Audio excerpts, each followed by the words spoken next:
Hello, ladies and gentlemen. Welcome to the Game Hub. I'm your host, Gamer K, and time for the final video of the month of November, where, for another old classic of mine, I can't believe this thing still works! Now, let's see, who to be for this?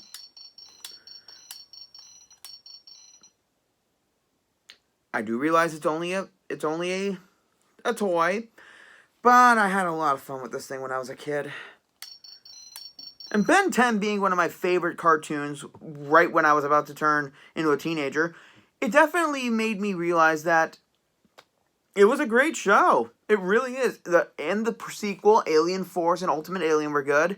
I'm not going to talk about Omnitrix. It's still good. But I'm not talking about the god-awful 2016 reboot because that thing should never have been created. But for this video, what made Ben 10 such an original and really cool idea for a show was it wasn't based on any actual other heroes. It wasn't DC. It wasn't Marvel. It was its own thing. I mean, think about it. A 10-year-old getting an alien watch with DNA, with aliens of different aliens, and he becomes a superhero. It takes a lot of creativity in order to get that to work. A lot of creativity, considering how many different aliens they came up with throughout this show. I mean, there were ones that he transformed into, there were ones he didn't, and the whole show worked. So that's what this top 13 is all about. Talking about my top 13 Ben 10 aliens. Now, for the rules here, I will not be including aliens from Omniverse because I never really finished it, and I just don't care for the aliens in that one, especially since they redesigned a whole bunch of the other aliens and I don't like them. Also, I am not including anyone from the new Ben 10 because I would rather wipe that show off of my shoe. That show, to me, is like when you're walking down the street and you step in something that has a bad smell, and you try as hard as you can to scrape it off. That's what that show is to me. So, it's hero time, ladies and gentlemen. For this week, for this episode, Gamer K's Top 13 Ben 10 Aliens. And why Top 13? Because here, only the odd can be number 1. I'm still selecting. Well, actually, a good majority of these are on the Omnitrix, so why not? Let's go hero with number 13. And that would be XIII. The first alien that, I mean, yeah, he was in the first episode near at the end, so Ben could get a little revenge. And I love how Ben names his aliens. It's something that's very original. It's not like it's like that one kid in Pokemon, like the first series, who nicknamed all of his Pokemon, and evidently it didn't really catch on because no one else did it. But I love how he spells the name. XLR and the number 8. I love that little abbreviation. It's so fun. And the alien himself, XIII, is a really cool design. It's kind of Velociraptor aesthetic, with how the legs are, how the reptilian tail, and how he's aqua blue color and black. It's not reptilian green, which I honestly would not have liked if he was, because this color gives him a little bit more of a blur effect when he runs. And the fact that his feet are like little roller balls so he can roll, and for his helmet brings down the visor when he runs. It's such a cool design. And just, I like how everything they did, the spikes on his head, the shape of the head, it gives it more an aerodynamic feel to it as he's running, like a dinosaur would. Little things like that make it aesthetically pleasing for me, mostly because when I was a kid, I really wished I could turn into the aliens and become XIII. That way I could pass gym class. Those were the days of childhood. Well, we're off to a really good start with the fastest alien alive. Let's continue. Coming at number 12, Wildvine. Wildvine came a little in the middle of Season 2. One thing I really loved about Wildvine is I'm going to say this a lot for every single alien, just the design. and how just, I mean, Beast Wars did a bad thing with making a plant into a character, and when I say bad, I mean a dismal failure. But Wildvine makes a plant character possible in future shows and games. From the way he transforms, from the look of his hands to his body, the pods on his back, the 5 root legs that he walks on, the flytrap collar, just the one eye and the 2 eyes on his shoulder. He just looks like a mean green fighting machine. And everything about him just speaks to how cool the design is. How he can stretch his body, how he can create spikes out of his body, and how sharp he can make his claws. This alien is one of my favorites. And also for coming in late in the show, like in season 2, they did and the voice is pretty cool too. It's kind of raspy, like it's not as high pitched as some of the others, like Stinkfly or anything. But Wildvine is one of my favorites because of the original design, and not only that, they were doing it when he came out, they were doing this plant alien episode, so I think it fit releasing him then. Well, let's continue. Number 12.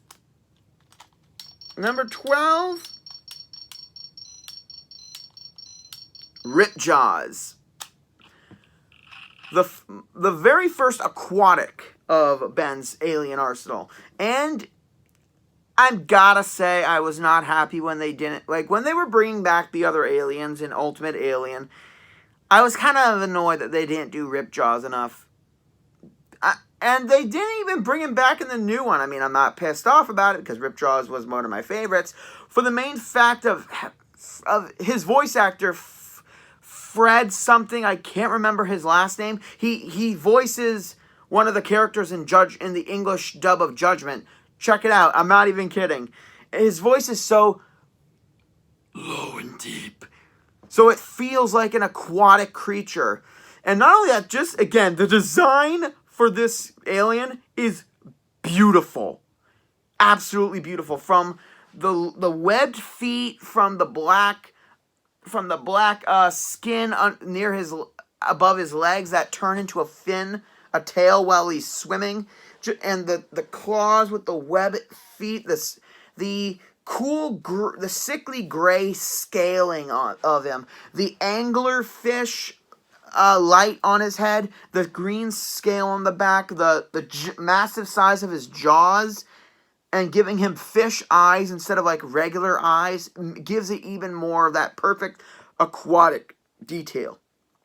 And not only that, every time he's on, you can see his gills open up once in a while, and we see his strength and his jaw.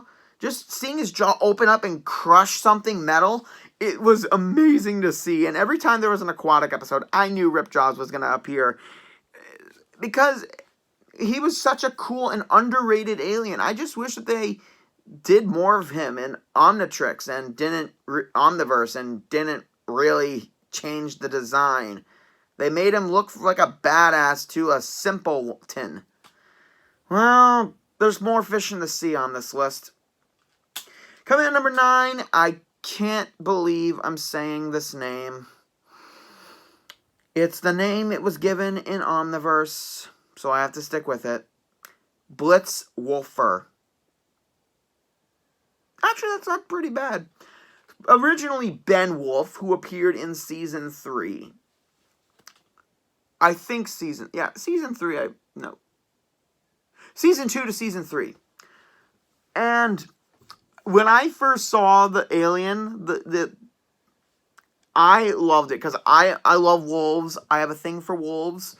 And just seeing this alien wolf with its claws, its structure, the dark gray of its fur, and its ability to open its mouth like a quad cross section and release this sonic howl, I was literally howling with excitement. And then when Ben got to do the alien, I loved it even more.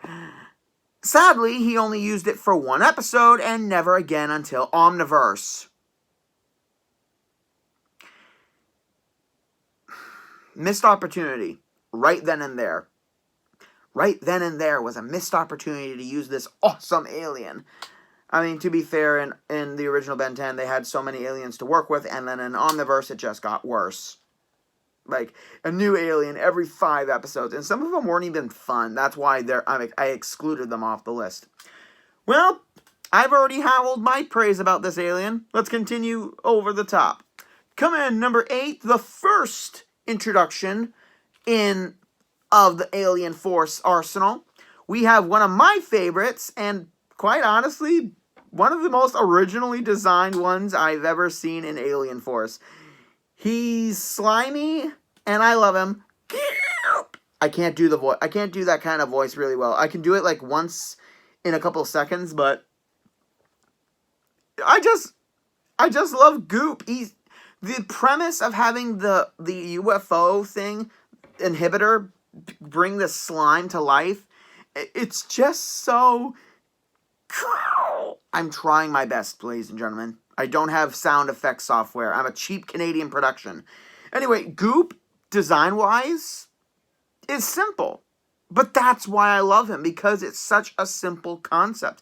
A pile of sentient goo that needs an inhibitor in order to form and be able to move. It's simplistically designed. I love the actual green-colored slime, and that this kind of replaced Stinkfly for, gross-out factor. But also just how elastic he is and how useful he is in combat. It's pretty fun. And I also love the episode when Vilgax transformed into Goop, and that's how Ben stopped him by grabbing the inhibitor and taking the Omnitrix back. I think that was very clever. And again, the voice, it does sound like someone is in the goo talking. So, credit's due for making that design choice. Well, let's wipe the goop off this number 8 spot and continue with a little bit more of a cleaner alien. Coming in number 7, the first new character of Ultimate Alien, Water Hazard, which I do love. I love the clam-ish I can't remember the scientific word for a clam or a mussel or an oyster. I just love the design of it. Like, he's all in red, kind of metallic-y armor with the holes on his arms to shoot out high-pressured water. Or, like we saw on the alien in the episode Fame, he could absorb moisture. But that doesn't mean he's not useful in hand-to-hand combat. But far from it. He is really good with his fists. I love the design of having his head be kind of encased in that upper hood, shell hood, that kind of reminds me of a clam, kind of. Which kind of a bivalve, because the alien's name was Bivalvin, so it took me a while. I just love the design, and also because he's kind of an aquatic alien, but he's not aquatic colored. He's all red, kind of crustaceanist. And it just works. He looks mechanical, so that adds to the wow factor of him being a mechanical water alien. And honestly, he was the only one of the 5 aliens in Ultimate Alien that they had to help that actually get on this list, because he's more, design-wise, I just like him.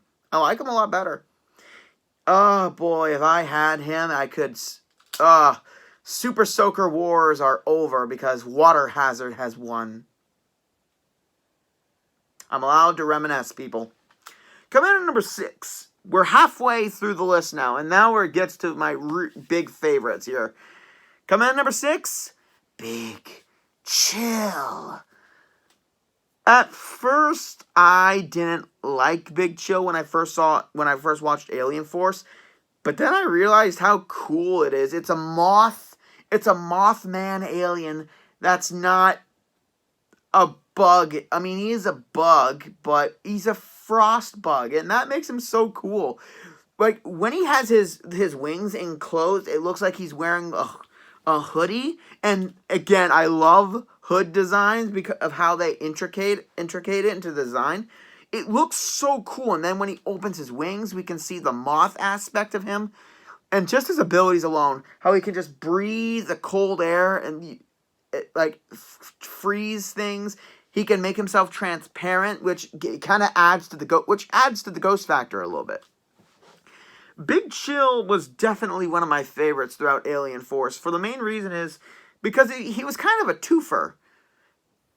We got a transparent ghost alien that didn't just have that ghost aspect. He also was a good fighter, and his freezing abilities were pretty on point. So, yeah, Big Chill all the way gets up on this list for his design. And not only that, but also the color scheme. How he's dark blue with his hood, with his wings enclosed, and then he's more of a brighter blue, kind of a teal color, and the green eyes, and the way they have it like a moth eyes, it just makes the character all the more wicked to look at. Beautiful design, even more beautiful character. So kudos to Alien Force. Coming in at number 5. 2 years ago at Fan Expo, I had the opportunity to meet the voice actor, but I didn't realize it until it was I was an idiot. In quite possibly my favorite episode, one of my favorite episodes of Ben 10 Ultimate Alien, the Con of Wrath. I love how they switched that around. And it was just one weird menagerie of all of Ben's enemies and foes and stuff. Wrath gets on this list. And let me tell you something, YouTube viewers. Wrath, it gets on number 5 for the main reason of how just freaking awesome he is. A dumb tiger with Bender's voice. How can you top that? Whoever was voice casting for these aliens, they picked the perfect voice for Wrath. I just love how he always says, let me tell you something, and he says the whole person's name and everything, and pretty much everything. And he's got razor sharp claws, he's super strong, and just like Kevin said, every time Ben goes Wrath, I just want to grab myself a big bowl of popcorn and just watch. Because it's always a show with Wrath. Especially when he was falling and he was threatening gravity. Wrath is the idiot, strong, comic relief every TV show needs. I'm telling you. So, get rid of the... Okay, if anyone ever tries to edit this video for some reason, like in their own way, get rid of the dumb Knuckles from Sonic Boom and replace it with a Wrath. Everything's better with a little bit of Wrath in their life. So again, let me tell you something, YouTube reviewers. If you don't smash that like button, Wrath is gonna let you have it. I just love embodying him so much. And he's only number 5, so who could definitely top Wrath? Well, let's get to it. Coming at number 4, we're going back to the oldies with Ghost Freak. Now, I just want to take a minute to say something. I met Steve Blum last year at Fan Expo, and I almost cried because he was one of my heroes. Literally. And the fact that he voices 3 of my favorite characters in this makes him I also loved him in Cowboy Bebop. I loved him in Spectacular Spider-Man. What else? Transformers Prime. I loved his voice acting in any video game he's in. So, I'm getting ahead of myself. Ghost Freak is my number 4. Because as a kid, I kind of wanted to be Ghost Freak too. Just so I could get revenge on some of the bullies who were very, very rude and mean to me. Yeah, this show really did give me some imagination of what I could do with these powers, in good ways and bad. But Ghost Freak gets on this list for 3 reasons. 1, and how far he got on the list. 1, yes, simple design, having him be like a gray ghost with the cracks in him, with the one pink eye. And his voice is so creepy. I love Ghost Freak's voice. Every time I get a chance to imitate one of Steve Blum's characters, I will wholeheartedly go all the way. But Ghost Freak is definitely one of my favorites because throughout the show, we kind of saw a little bit of a hidden secret with any time he went Ghost Freak. Especially during the episode Last Laugh, when he defeated Zombozo and he just got scared. And then it was revealed that an ectoneurite, which is Ghost Freak's species, their consciousness can survive within a couple strands of DNA. So when his was taken for the Omnitrix collection, his basic essence and consciousness was locked away too. And then in the one episode when he reveals his true form, I literally got scared, but I thought it was so cool looking. His second design is honestly is better than the first one because it's purple. The face is upside down and it's scarier. His claws, the tendrils that he has in his stomach. But overall, the fact that he wasn't used that much afterwards is kind of a bummer. But he will always be one of my favorite aliens because of the design. Because they intricated him being a collection in the Omnitrix, a DNA sample. They integrated that into the story to make him into a villain. And that's something that I will always love about this character. When you need to think about where your character is going to go in order to make them a memorable character. Yeah, you can throw in as many characters as you want into a show, but if they don't have any essence, like if they don't connect to the story or if they don't connect to a viewer, then what's the point of having so many characters? And that's why I love every single alien on this list. Each one of them resonated with me in a certain way because I will always remember them. I'll pretty much remember these aliens throughout time. Well, I already scared people enough with Ghost Freak. Let's continue to the top 3, ladies and gentlemen. Coming in at number 3, another oldie but a goodie, Diamond Head. The third alien Ben transformed into, and quite possibly one of his most used. The voice of Diamond Head is simple, but it's not over the top. Like, it's not real butch macho like Four Arms is. Oh boy, his voice is so macho. But Diamond Head is so cool. Just the design. A living crystal being. And it's not like a crystal from Steven Universe, thank God. Like, it's turquoise green, and just the way the suit fits on him, too, and the size of his arms, the 2 diamonds coming out the back of his back, the shape of the head, and just his ability to morph his arm and shoot the crystal projectiles. Diamond Head is one of the heavy hitters in the Ben 10 universe, and I love him for that, for him being a memorable fighter. And anytime Ben needs like muscle, he either goes 2 ways. He'll go Four Arms or he'll go Diamond Head, and I prefer Diamond Head based again on design. I mean, Four Arms, yeah, he's 4 arms. He's got 4 arms. Big thing. Diamond Head is good long distance and close range combat. So the first, and also throughout from Ben 10 to all Alien Force, to Ultimate Alien, we get to see how, when he got him back, that he remembers all the tricks he used to do for Diamond Head. And so I think Diamond Head in particular is one of Ben's most versatile aliens, and that's what gets him on the number 3 spot.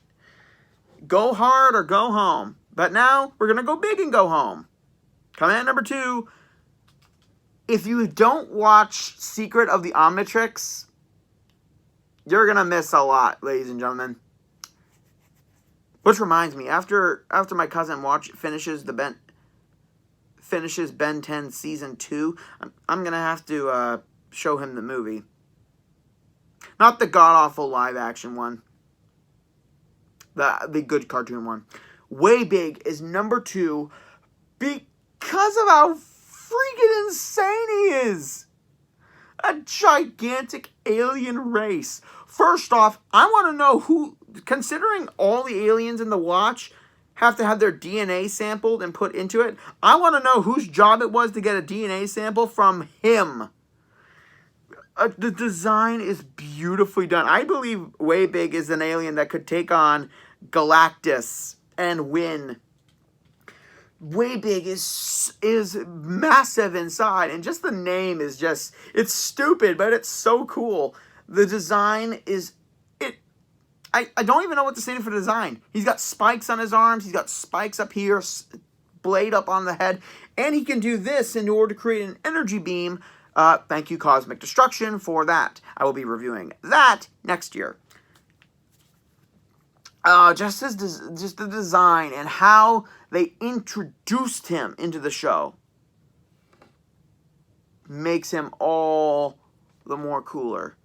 They didn't introduce him in the show. They introduced him in the movie that they did. And it was okay, yeah, it wasn't a live-action movie. It wasn't a full-length feature. It was basically like a Part 1, Part 2 series, a movie. And it was just beautifully done of how they created this OP alien into the end of the movie, and he gets to keep him afterwards. So, yeah, Way Big for the win, ladies and gentlemen. Definitely deserves the number 2 spot. All right, ladies and gentlemen. We've gone through all of my the aliens that I have. Time for the number 1 spot. So I said design is important. They have to be memorable. And honestly, there's no alien the minute you say Ben 10, there's one alien that always gets on my mind. And once again, like I said, Steve Blum voiced him. Oh, man. Let's turn up the heat, ladies and gentlemen. The very first alien that Ben transformed into, that started this whole series, my number 1 spot goes to Heat Blast. Heat Blast is going to be the most memorable alien for me because he was the very first one in the series. And as far as I remember from Omniverse, he was the one that Ben was going to use for the final fight, if I'm not mistaken. I still haven't watched all of it. It's been a good number of years. But again, the design is simple. A pyrokinetic alien whose body is literally on fire. And the fact that was how they introduced the first alien and how Ben kind of started a forest fire by accident, it was just hilarious. And seeing this alien talk like a 10-year-old, it just made his first introduction all the better. His hands are glowing with fire. The body is red, molten red, with the flame yellows on the feet, the hands, the flame for it that covers his head, and you can see the mouth move, which is important. The design is beautiful. It's perfect. This is how fire characters should be done. It's a beautiful design, a beautiful character. The abilities to shoot fire, to burn a rock in the earth so he can surf on it in the air. Just everything Heat Blast does compensates into Alien Force and Ultimate Alien. When he meets a plumber kid who's a pyro, I can't remember the alien name, who is the type of alien that Heat Blast is, and Ben teaches him some tricks. That's something that's great, when Ben took his experience as Heat Blast and gave it to this kid. So Heat Blast kind of helped another alien kid. So, great design. Fantastic voice. Just the way the character interacts, of how he uses them, the abilities, everything about Heat Blast says, this is an alien I'm going to remember, and he deserves the number 1 spot for being so memorable. Well, ladies and gentlemen, I think our alien time is about to run out, ladies and gentlemen. So, thank you for joining me for the video. Like, comment, subscribe down below. And now November is over.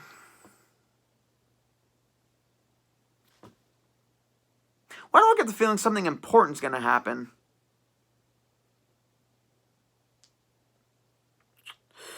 I'm not really sure what I'm going to do for next week, starting in December. Well, let's just say there might be some jolly decorations going on in the Game Hub this year. Once again, thank you for joining me, ladies and gentlemen. Like, comment, subscribe down below, or Wrath will definitely make you smash the like button. We'll find out what I'll be doing next month. Join me next week. This is Gamer K, logging out.